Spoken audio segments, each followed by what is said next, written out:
In the bustling city of New York, where lives intersect at all hours and neighborhoods pulse with diversity, a horrifying hate crime took place in October 2006 that shocked the LGBTQ+ community and the entire nation. This is the tragic story of Michael J. Sandy, a 28-year-old black gay man who was lured to his death by a group of young men in a calculated and brutal attack. Michael was a graphic designer who lived in Brooklyn. Quiet and thoughtful, he enjoyed music, drawing, and hanging out with friends. He was also gay, though not widely out to everyone in his life. Like many young people at the time, he used internet chat rooms to connect with others in the LGBTQ+ community. He never expected that a simple online conversation would lead to his murder. On October 8, 2006, Michael started chatting online with someone he believed was another gay man. The conversation was flirtatious, leading to a plan to meet that night. Michael agreed to meet near a beach area in Sheepshead Bay, Brooklyn. But it was all a setup. Waiting for him were four young men: John Fox, Anthony Fortunato, Garrett Warren, and Daniel Alleman, all between the ages of 17 and 20. Their plan was horrifyingly simple: pose as a gay man online, lure a gay target to a secluded place, rob him, and if necessary, beat him. Michael arrived that night and was immediately ambushed. He tried to run, realizing it was a trap. The group chased him across the Belt Parkway. In a panic, Michael ran into traffic where he was struck by a moving vehicle. Michael was left on the highway, severely injured. The attackers fled, leaving him unconscious and clinging to life.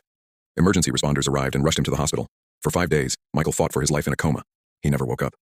On October 13, 2006, surrounded by family, Michael Sandy was taken off life support. His death was ruled a homicide. The impact of his injuries was too severe. The hate crime, cloaked as a robbery, had turned into murder.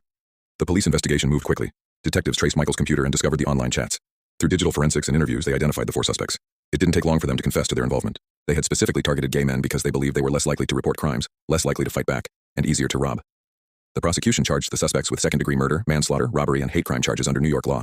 Because Michael had been targeted specifically for his sexual orientation, the case qualified as a hate crime, adding serious weight to the charges. The case sparked widespread outrage and media attention.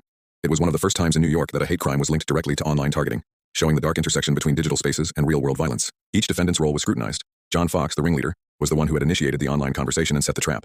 Anthony Fortunato claimed he was exploring his own sexuality and tried to claim he wasn't fully part of the plan, but evidence showed otherwise. Garrett Warren was physically aggressive during the attack. Daniel Alleman, the fourth suspect, later pleaded guilty and cooperated with prosecutors.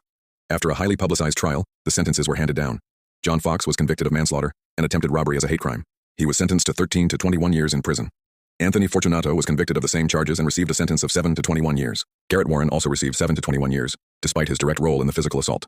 Daniel Alleman, who had cooperated early and pleaded guilty to attempted robbery, received a lighter sentence of 4 years. The court made it clear, targeting someone because of their sexual orientation was not just immoral, it was criminal. Michael Sandy's case had lasting impact in New York and beyond. It reminded the LGBTQ+ community of the dangers that still existed, even in a city known for diversity and acceptance. His story was featured in national news, LGBTQ+ publications, and even inspired legislative discussions about strengthening hate crime laws. His family, devastated by the loss, became quiet advocates for justice and equality. They chose dignity and strength in the face of senseless violence. Michael's friends described him as kind, sweet, and full of potential, an artist whose light was extinguished far too soon.